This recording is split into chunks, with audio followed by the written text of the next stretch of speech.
அஸ்ஸலாமு அலைக்கும் friends. Today Friday vlog பார்க்கலாமா? காலையிலே தம்பிக்கு வந்து ஃப்ளாக்ஸீடை வேக வச்சு அதை சாறு எடுத்து கொடுத்துட்டேன். அது வந்து பிசு பிசுன்னு இருக்கும் இல்லையா, அதில் ஆலோவேராவும் போட்டு தலைக்கு நல்லா வாஷ் பண்ணிட்டாரு. ஏன்னா ஸ்மூத் கண்டிஷன் வேணுமா அவனுக்கு. அது நமக்கு கண்டதுக்கல்லையே இதுக்கு இது வந்து இயற்கையானது இல்லையா. இன்றைக்கி வந்து ரொம்ப சுறுசுறுப்பாக இருக்கணுங்கிறதுக்காக இன்றைக்கி டீயை போட்டுட்டேன். என்றைக்குமே எம்டி ஸ்டொமக்கில் அவனுக்கு பிள்ளைங்களுக்கும் கொடுக்க மாட்டேன் சாயாவை, நானும் குடிக்க மாட்டேன். ஓகே அப்படின்னு சொல்லிட்டு அதை ஓரமாக வச்சுட்டு சப்பாத்தி போட்டு அதுக்கப்புறம் சாயா குடிச்சாச்சு. இன்றைக்கி வந்து சப்பாத்திக்கு வந்து வெஜிடபிள்ஸ் எல்லாம் போட்டு சாண்ட்விச் தான் பண்ணோம். இன்றைக்கி ஒரு டம்ளர் டீ அப்புறம் சாண்ட்விச் இது என்னோட முடிச்சு அவனுக்கு 2 சப்பாத்தி கொடுத்து ஒரு டீயை கொடுத்து அவனையும் அனுப்பி விட்டாச்சு. இருக்கிற துணியை கொஞ்சம் கொஞ்சம் அள்ளி போட்டு பாதி ஜாமானை விளக்குனதோடு இதையும் போட்டேன். ஞாபகம் வந்து இங்கே முடியாறேன். இதை முடிச்சுட்டு திரும்ப அங்கே போய் பார்த்தா பாதி ஜாமான் இன்னும் கிடக்கு. சரி பார்த்துட்டு திரும்ப துவைச்சாச்சா முடிச்சாச்சான்னு வந்து எட்டி பக்கம் வந்தால் இன்னும் பாதி டைம் கிடக்கு. வெளில வந்து பார்த்தா கவுசுரா பாதியில் நின்று கிடக்கு. என்னடா இன்றைக்கி நடக்குது அப்படின்னு பார்த்தா ஃபோனில் மட்டும் அப்படியே ஓடிக்கிட்டே இருக்குது கவுசுரா. ஓகே நம்ம இங்கே ஜாமான் வளர்க்குறதுக்கு இங்கே இதை கேட்டுகிட்டே விளக்கோன்னு மிச்சத்தை விளக்கிட்டு வச்சுட்டு எப்பாடா ஃபுல்லாக முடிச்சிட்டோம் அப்பாடான்னு ஃபுல்லாக நிம்மதி பெருமூச்சை விட்டு. ஏன்னா வெசல் வாசி தான் இருக்குல்லே மிகப்பெரிய வேலை. பார்த்தா இந்த கரண்டி யாரா இந்த கௌசிக்கு இங்கே தூக்கி வச்சது அப்படிங்கிற மாதிரி இருந்துச்சு. சரி போய் அங்கிட்டு தள்ளி பார்க்குறேன், ஒரு கவரு ஒரு சின்ன கிளாத்து வேறு. இது என்னடா யாருக்குடா இந்த சோதனை அப்படின்னு சொல்லிட்டு அதையும் தூக்கி போட்டுட்டு மிச்சத்தையும் தூக்கி பார்த்துட்டு இதை நம்ம அப்புறமேட்டு தொழுதெல்லாம் முடிச்சதுக்கப்புறம் நம்ம செல்ஃபில் அடுக்கிக்கலாம், இப்போதைக்கு ஒன்றும் தேவையில்லைன்னு சொல்லிட்டு ஒரு 10 மணி போலேயே நான் கடைக்கு போயிட்டு எக் வாங்கிட்டு வந்துட்டேன். ஏன்னா அதுக்கப்புறம் வெயில் பயங்கரமாக இருக்கும். இங்கேருந்து கொஞ்சம் தூரத்தில் தான் கடை இருக்குது, நடந்தே போய் வாங்கிட்டு வந்துட்டேன். ஏன்னா நமக்கு நடக்கிறதுக்கு வேலையே கிடையாது. தம்பியும் வண்டி எடுத்துகிட்டு போயிட்டான், வேறு வழியும் இல்லைன்னு சொல்லிட்டு நடந்து போய் எடுத்துகிட்டு வந்தேன். நான் முட்டையை வாங்கிட்டு கொஞ்சம் பல ஜாமான்களையும் வாங்கிட்டு வந்தேன். அப்புறம் வாங்கிட்டு வந்துட்டு மதியானம் ஏதாவது எப்போதுமே எனக்கு நமங்கும். அதனால் கொஞ்சம் பாலை மட்டும் சூடு காட்டி கொஞ்சம் பூஸ்ட்டு போட்டு நான் அதை குடிச்சிட்டேன். அதாவது பூஸ்ட்டுனா நம்ம இந்த பூஸ்ட் இல்லை, நான் வந்து கொஞ்சம் இதெல்லாம் போட்டு வச்சுருக்கேன், அதை வந்து போட்டு அதில் வந்து குடிப்பேன். அது வந்து அது வீக்லி 2 டைம்ஸ் அப்படி குடிச்சிக்குவேன். ஏதாவது ஒன்று போகணும் இல்லையா, வயசாகுது இல்லை, அதனால தான். ஏன்னா ஹார்ட் ஒர்க் பண்ணுறோம்ல வீட்டில், அதனால்.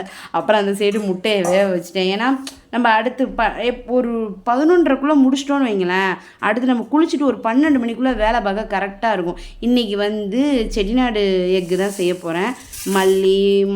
முழு மல்லி, மிளகா, ஜீரகம், பெருஞ்சீரகம், மிளகு, அப்புறம் ஒரு சின்ன துண்டு பட்டை, அதுக்கு ஸ்பைசிஸ் இந்த பட்டை, கிராம்பு, ஏலக்காய் அதையும் போட்டு நல்லா கொஞ்சம் எண்ணெய் போட்டும் பண்ணலாம், நான் எண்ணெய் எல்லாமே பண்ணேன். நல்லா கிண்டிட்டு அதை தூக்கி வச்சுட்டு அதுக்கப்புறம் கோகனட்டை திருவி போடணும். எனக்கு திருவ அவ்வளவா வராது, அதனால் நான் திருவுறேன்னு சொல்லிட்டு கையை கூட திருவிக்குவேன்.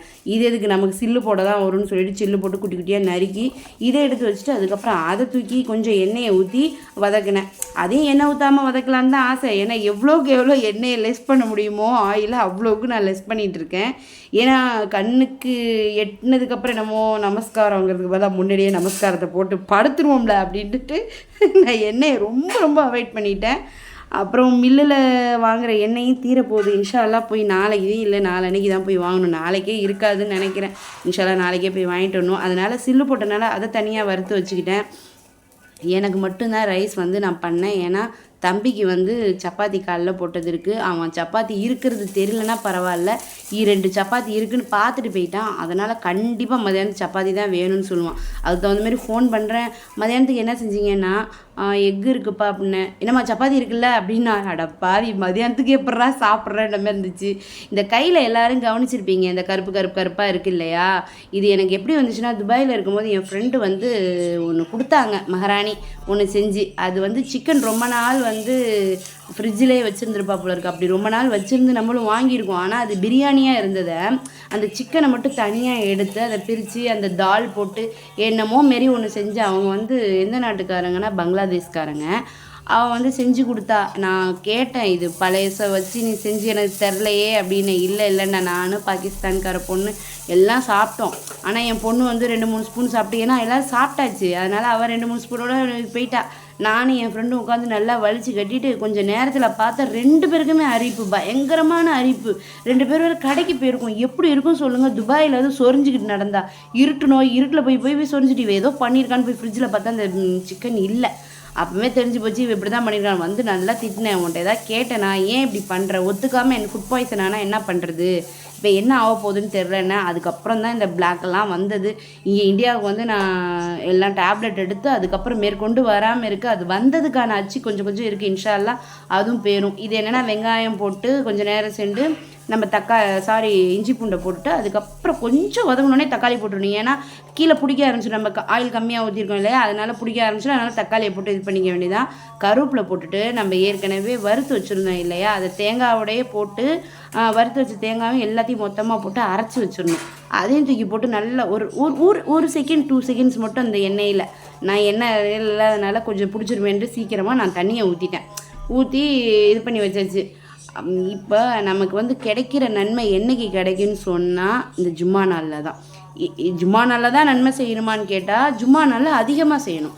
சரியா? நம்ம எப்போதும் 2 மணிக்கு 1:30 மணிக்கு நம்ம லுகருக்கு உட்காருவோம் இல்லையா, இது நம்ம கொஞ்சம் முன்கூட்டியே நம்ம உட்கார்றது நமக்கு நல்லது. உட்காந்துட்டோன்னா யாசின் ஓதலாம், தபாரக் ஓதலாம், ஜும்மா சூரா ஓதலாம், இப்படி எக்ஸ்ட்ராவாக ஓதலாம். இன்னும் அழுது அல்லாட்ட துவா கேட்கலாம். இன்னும் நிறையா இருக்குது. நம்ம கோடீஸ்வரங்களாக இருந்தாலும் கேட்குறதுக்கு ஒன்றும் இல்லைன்னு சொல்கிறதுக்கு ஒன்றுமே இல்லை. ஏன்னா நமக்கு மவுத் இருக்குது, அப்புறம் கபரோட வாழ்க்கை இருக்குது. அப்புறம் நெக்ஸ்ட்டு அது நம்ம எப்படி வயசாகி 30 40ன்னு போயிட்டே இருந்து குழந்தையா இருந்து அப்புறம் ஒருத்தருக்கு மனைவியாகி தாயாகி அப்புறம் பாட்டியாகி அப்புறம் செத்து போவோம். இது வந்து ஆர்டினரியான லைஃபு. ஆனால் நம்ம இப்படிலாம் போகிறதுனால நம்ம வந்து நன்மையின் பக்கம் கொஞ்சம் கொஞ்சம் நம்ம உடம்ப வந்து தள்ளுறது தான் நமக்கு நல்லது. முடிஞ்ச அளவுக்கு இன்ஷா அல்லாஹ் எல்லோரும் ஃபாலோ பண்ணுவோம். இந்த எக்கை முழுசாக போடாமல், வெந்த எக்கை வந்து முழுசாக போடாமல் லைட்டாக அப்படியே உள்ளே கத்தி உள்ளே போகிற மாதிரி இது பண்ணிக்கணும். அப்போ தான் உள்ளே நம்ம போடும் போது சாறு நல்லா சூப்பராக இறங்கும். இப்போ நம்ம ஒரு 4-5 முட்டை போடுறோன்னு வைங்களேன், நான் 3 முட்டை தான். ஏன்னா அவனுக்கு 2 எனக்கு 2. நாங்கள் வந்து நான்வெஜ் அதிகமாக எடுக்காதனால எக் எடுத்துக்குவோம். அது என்ன, சிக்கன்லாம் நாங்கள் அதிகமாக எடுக்க மாட்டோம். 15 டேஸ்க்கு 1 டைம்ஸ் எடுப்போம், இல்லை 20 டேஸ்க்கு 1 டைம் தான் சிக்கன் எடுப்போம்.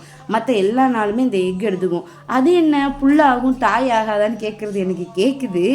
என்ன பண்ணுறது, தாய் வந்து வாங்கி அது செஞ்சு அவனுக்கு அவ்வளோவா இஷ்டம் இல்லை, அதனால் நானும் வாங்கல. கேட்பான், அப்புறமேட்டு வாங்கணுங்கும் போது இல்லைம்மா இன்றைக்கி வேணான்ருவான். என் பிள்ளைங்க அதிகமாக நான்வெஜ் வந்து விரும்ப மாட்டாங்க.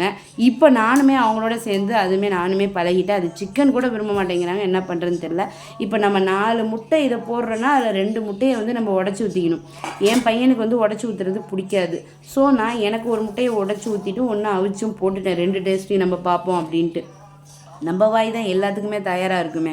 அப்புறம் என்ன பண்ணுறது, அடுத்து கேரட் பீன்ஸ் காலையில் இருந்துச்சு இல்லையா, சாண்ட்விட்சுக்கு நம்ம கொஞ்சம் வெஜிடபிள்ஸ் அரிஞ்சது மீதம் இருந்ததை நான் வந்து பொரியல் பண்ணிக்கிட்டேன். செம்மையாக இருந்துச்சு. அதில் வந்து மேகி மசாலா ஒன்று வருது தெரியுமா, அதை கொஞ்சம் போட்டிங்கன்னா நல்லா இருக்குது. நான் கொஞ்சோன்னு ஒரு பாக்கெட் இருக்குதே, இது எதுக்கு வேஸ்ட் ஆகிடுமோன்னு நினச்சி இத்தனோண்டு தான், 1/2 ஸ்பூன் கூட இல்லை, அதை விட கம்மியாக தான் இருந்தது. அதை தான் நான் போட்டேன் அந்த வெஜ்ஜுக்கு. செம்மையாக இருந்தது. வேறு எதுவுமே பண்ணல.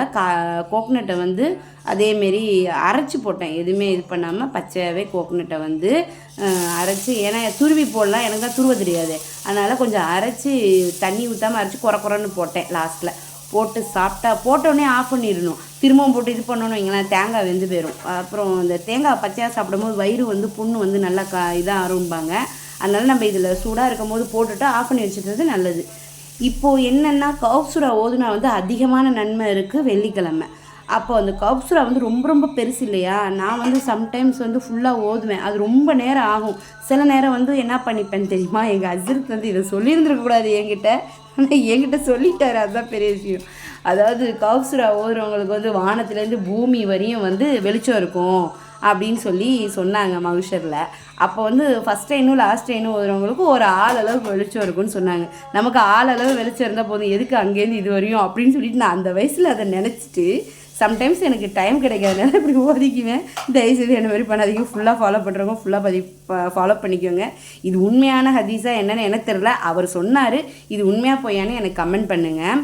அப்புறம் இன்றைக்கி ரொம்ப இந்த வேலை செய்கிறதுக்கு நான் அவ்வளோ ஒரு படபடப்பு, அவ்வளோ ஒரு துருதுருப்பு. ஏன்னா எனக்கு எப்படா இந்த கிச்சனை விட்டு நவுந்து நம்ம போய் அடுத்து ஹாலில் உட்காருவோம் அப்படிங்கிறது தான். எனக்கு கிச்சன் போகணுன்னு வைங்க, நான் கடகடன்னு வேலை பார்க்கணும், அடுத்து போய் ஹாலில் போய் உட்காந்துக்கிட்டு என்ன செய்யணுமோ, அடுத்த நெக்ஸ்ட் ஸ்டெப்பு என்ன, சும்மா இருக்கணுமா, சும்மா வேண்டாலும் இருக்கலாம்.